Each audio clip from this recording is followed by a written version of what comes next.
La fille travaille. Votre ami arrive.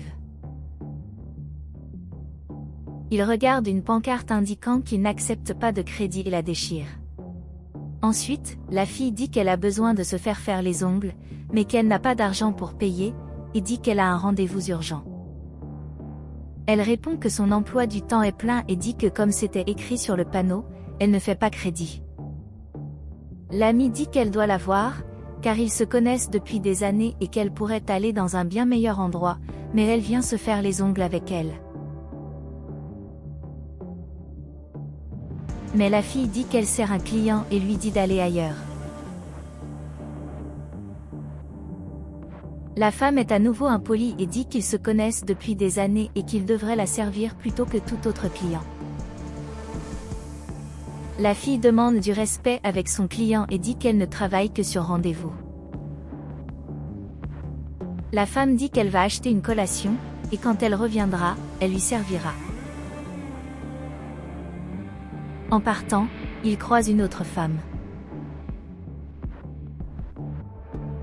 Un autre client salue la dame, et elle est gentille. L'autre client dit qu'elle a un rendez-vous et demande si elle a un rendez-vous disponible. La fille dit qu'elle finira le travail là-bas et s'occupera d'elle peu de temps après. La cliente est contente et demande si la femme qui l'a bousculée n'est pas devant elle. La fille répond au client d'être calme, car elle n'est devant personne. Le client vous demande si vous êtes sûr. La fille dit que la femme a été impolie et a mal parlé de son travail et ne l'aidera pas.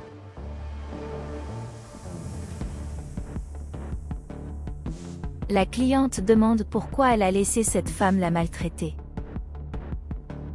La jeune fille répond qu'elle ne sait pas quoi faire d'autre, car la dette de la femme dépasse 400, et elle pense qu'elle a le droit de demander un crédit. La cliente dit que ce n'est pas une amitié saine et que la femme ne peut pas la maltraiter.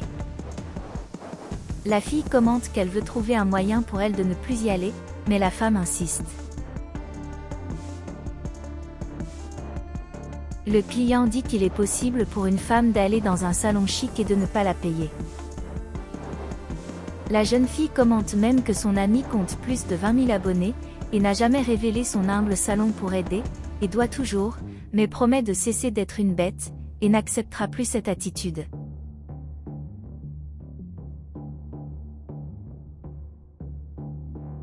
La cliente dit qu'elle a raison, et si elle était une vraie amie, elle aiderait à passer le mot, au moins, pour aider.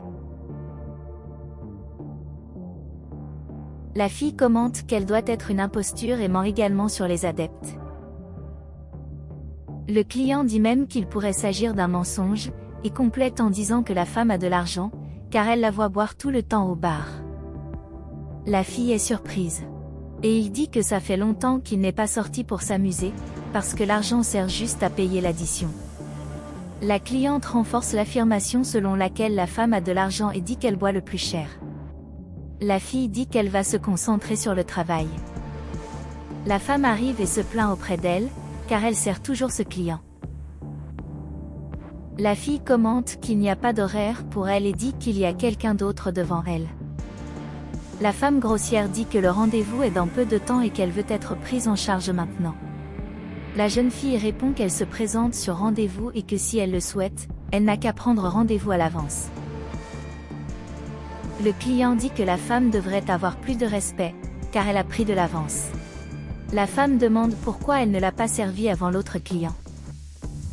La fille dit que si elle veut, soit prendre rendez-vous, soit venir après 4 heures et aller voir ce qu'il fait pour elle.